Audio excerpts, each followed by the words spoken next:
So hey everyone, and just I want to start off with saying thanks to Sarah and Rose for inviting me to talk at the Responsible Raw Materials Conference. So my name's Aileen, and I'm actually currently a PhD. Well, not actually anymore. I just submitted my PhD in economic geochemistry, which I looked at the Irish lead zinc deposits in the Irish ore field. So I've been studying with the University College of Dublin and ICRAG, so the Irish Centre for Research in Applied Geosciences. And since finishing the PhD and waiting for that whole Viva defense fun part, I've been able to start a project looking at the geology of the Zambian copper belt with ICRAG as well. So my background is very much economic geology and academia world, but today I'm going to talk to you about something that's a little bit different, but also relevant to all of us. And it's another project I've been involved with called the Equality, Diversity and Inclusion in Geosciences Initiative, or the EDIG project, which hopefully some of you have heard about. So for the next few minutes, I'm just going to take you through what EDIG actually is, what we've been doing and why we've been doing it, and what you can do to get involved as well. So that brings us to what is EDIG. So EDIG is a volunteer-based initiative that aims to promote awareness of the challenges and experience of minoritized geoscientists and to promote progressive action to make geosciences more inclusive and accessible. So EDIG was started as a suggestion for a workshop on unconscious bias to our own research EDI committee. And this was after several of our own centre members experienced sexual harassment at a large mining conference before COVID actually, I guess it was right as COVID was happening. So really the EDIG project started as an internal EDI conversation that just kept growing and grew into something much larger. And since the world has moved to a virtual platform, really, I guess now over the last couple of years, we decided to expand the project outside of our own research centre and include as many of the geoscientists from the larger community in these conversations as we could. And so we decided to run a free virtual conference that was open to anyone. At this point, the project was still focused on gender-based discrimination, and that was where the majority of our own experiences lay. But as we started our own learning journey for our conference and our planning for it, we saw that these issues are often much more complex and that it's often just more than one component and it's a lot really difficult to just talk about one aspect. And we learned that there's a lot of aspects that are really traditionally left out of these conversations, such as disability or socioeconomic status and the intersectionality of identities. So from there, we decided to expand the topics wider than just gender-based challenges and to bring these discussions together in one place. So as part of this, we decided to open up our committee and to run a survey to better understand the experiences of minoritized geoscientists with a primary focus of informing and helping us to structure our online conference, where we could all come together and learn about these challenges. So for the next couple of slides, I'm just going to give you a short overview of the survey results and the subsequent conference we planned. So the EDIG survey was launched in the summer of 2020, asking people about their experiences or lack of with EDI related issues. So the survey was filled in by 708 participants from 58 countries, with the majority of respondents actually working in economic geology sector, which included both academia and industry. And while there is a huge range of information within the survey database, dataset even, the results really highlighted that challenges and other EDI related issues are still really prevalent in the wider geoscience community, including the mining sector and economic geology, and there's still a lot of work to do. So for example, while respondents did report that EDI initiatives were generally known about in their workplaces or organizations, most people were pretty unsure if they were actually effective or not. Yet 73% of respondents agreed that unconscious bias is an issue in their workplace or organization. And on top of this, over 70% of respondents have directly experienced discrimination in some form, including prejudice, inequity, bias, or exclusion, while 86% of people have witnessed these type of incidents as well. And so these figures may not really be that surprising to all of us, but they clearly show the need for action and change within our community. And they also suggest that if you work somewhere that doesn't really seem to have any of these issues or not really talked about, that it may actually be that people don't feel comfortable enough to speak up in your workplace. And so in our survey, we also asked people to share their experiences, which were a crucial part in the planning of our conference. And while the main purpose of the survey was to plan and inform the conference, we now have a really, really powerful resource that we're planning to release as a report this year. But if you are interested to hear a little bit more about that survey and you'd like to hear a more in-depth review, you can go to our YouTube channel where Dr. Jess Franklin, who's one of the EDIG volunteers, goes into more detail on the demographics and the main themes that came out that were used to inform the conference. So that brings me to the conference. Um, so the EDIG conference was run over 2 days back in December 2020, and we had 17 supporting partners help share information about the conference and have conversations with us about what to include early on as well. And so they're all listed here on the sides. And just really quickly want to say thank you to everyone for helping the EDIG conference get up and running as well. So the main event was split up into 3 sessions with 17 speakers on a wide range of topics. And it finished up with a workshop on unconscious bias that was co-sponsored by ICRAG and the IGI, or the Institutes of Geologists of Ireland. The sessions were themed around ideas of where have we come from, where are we now, and where are we going in terms of EDI and geosciences.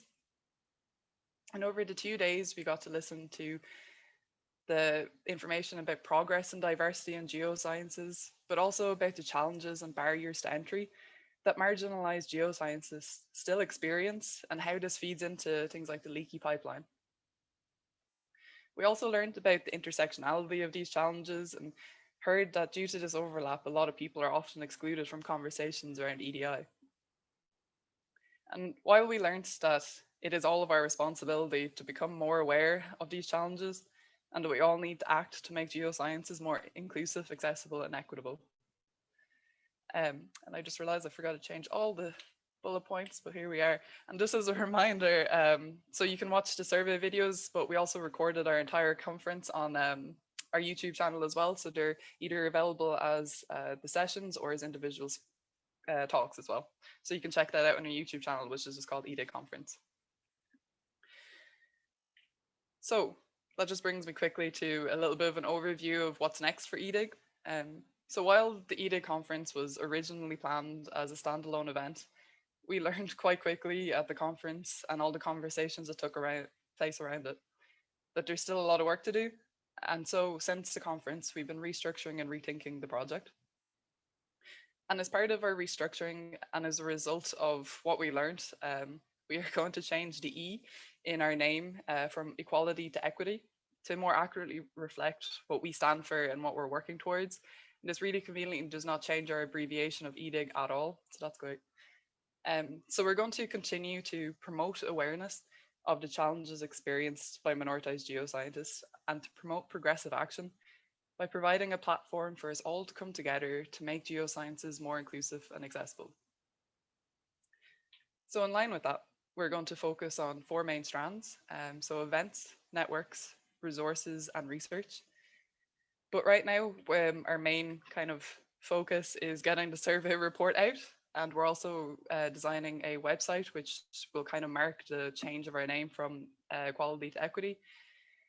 And we want to develop our overall network where we're bringing different groups and companies in one place that we can all come together and learn about these things together. And lastly, as part of our research strand, we're also working on a collaboration with a group called Chorus, who have previously worked in other sectors outside of geoscience, like fintech industry. And they use a data-driven approach to look at unconscious biases and development of a charter for change for industries. And so we're planning to explore this within the mining and exploration sector with a similar aim. So if you represent a company or an organization and would like to hear a little bit more about this, please reach out and we'd love to set up a chat. And our information is on the next page, which will just be at the end. So that brings me to, I guess, the last kind of part that I wanted to talk about, getting involved. And I think the first thing to say here, and I've already said this, but it's everyone's responsibility to take part in making geosciences more welcoming and accessible.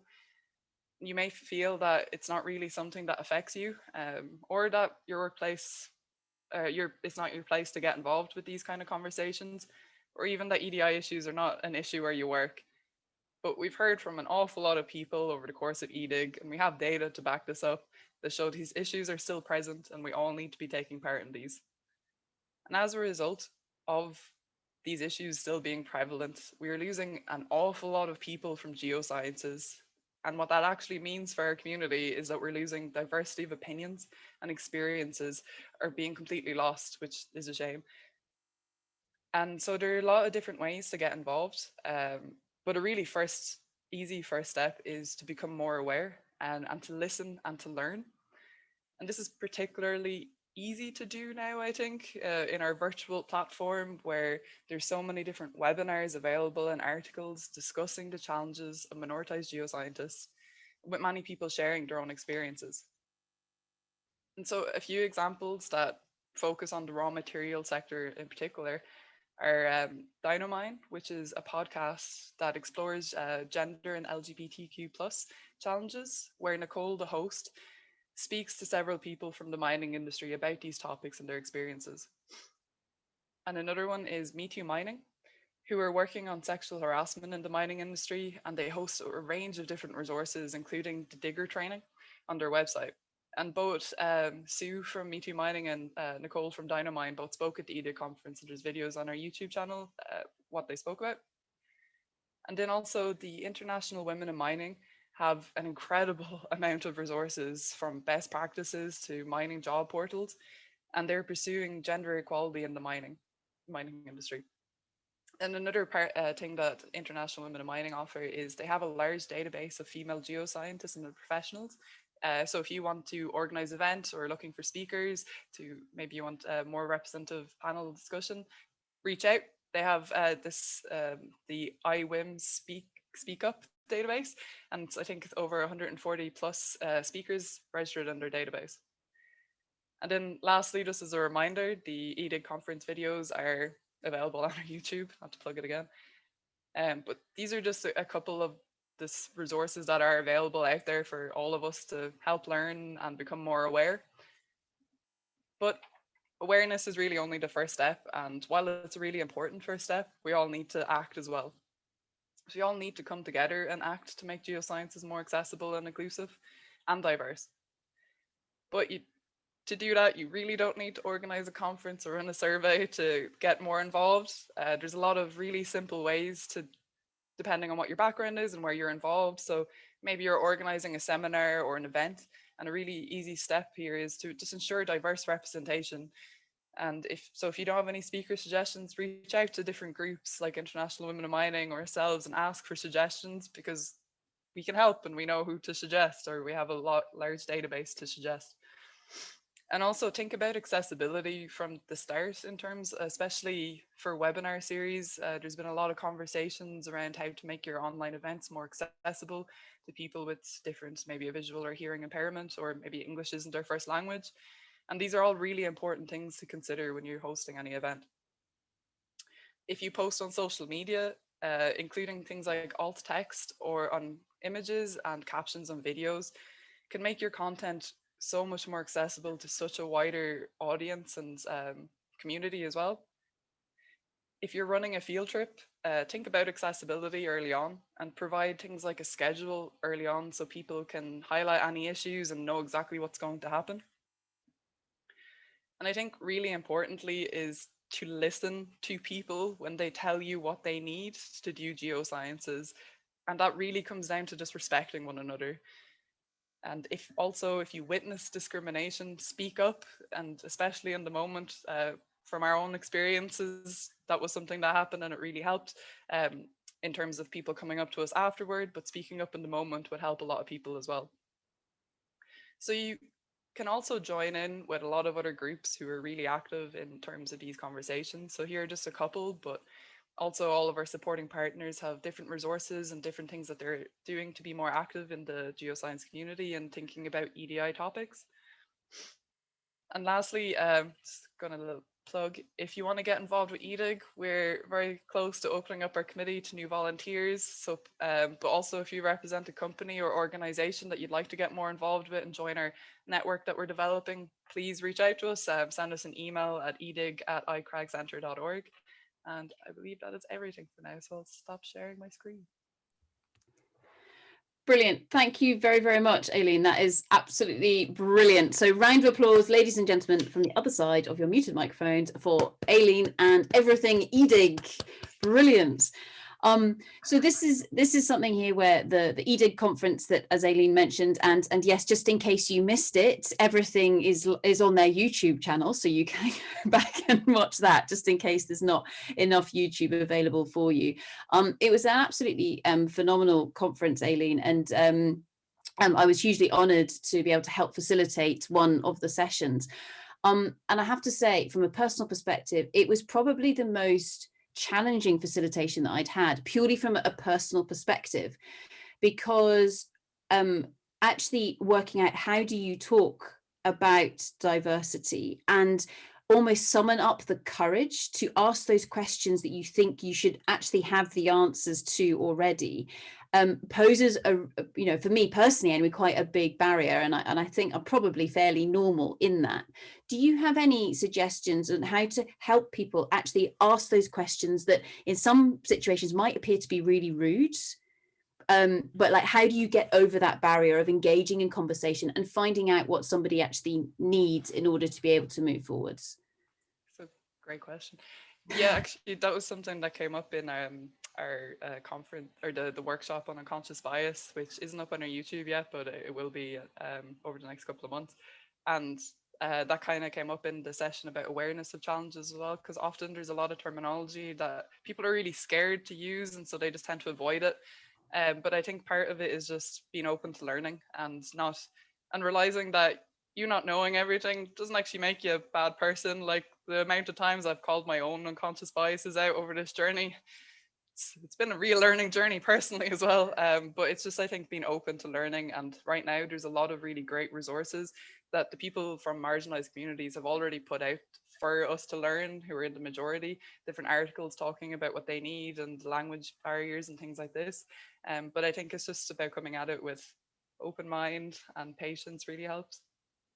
And I guess, I mean, is this something as well where don't be afraid to make mistakes? Yeah, I think so. I know from my own experience, I accidentally ended up chairing that unconscious bias workshop, and there was a word that came up that I couldn't even pronounce, which I think was good in setting up that this is a very safe environment and that it's okay to make mistakes. And I think maybe it's about doing it in a way that's like clear you're trying to learn rather than just demanding the answers, because it's not really up to the people in minoritized communities to keep giving us all the answers to the same questions that they keep getting asked. They've already answered these questions, so I think it's a little bit on ourselves in the majority to go find out as well. Great. And I think, I mean, with that as well, I mean, certainly I remember speaking to my parents after the conference, and my dad was just, he didn't even know where to begin, because he was like, and it's things as well. So if you're trying to describe a person and you're looking at them, and I can see how you look different to me, but I don't know what words to use. All of that, you know, it is that barrier to entry, and as you say, being open to learn and really listening to one another as well, and having that empathy for one another. Would that be correct? Yeah, absolutely. And I think with Zoom meetings as well, there's been a lot of conversation. So I've learned a lot on Twitter, and like, I know that people say an awful lot of bad things about Twitter, but we've been really lucky that it's been a really positive, engaging community. And anyone who did like call us out for anything, because we were learning ourselves, we did get called out, and it was great because those people took the time to have conversations with us and tell us what we could be doing better, especially coming from the point of view of trying to host a platform. Um, but yeah, I think there's a lot of conversations recently about people just completely disregarding pronouns and things like this. And like in Zoom, a lot of people put pronouns literally beside their name, and to have them completely ignored over and over it's not really okay in any way. So I think it's just, people just need to be a little bit more respectful of everyone around them as well. Great. Well, with that, thank you very much, Aileen. Absolutely brilliant bringing that to us today. And congratulations, massive congratulations on what you guys have pulled together over the past year. So round of applause for Aileen. Absolutely brilliant.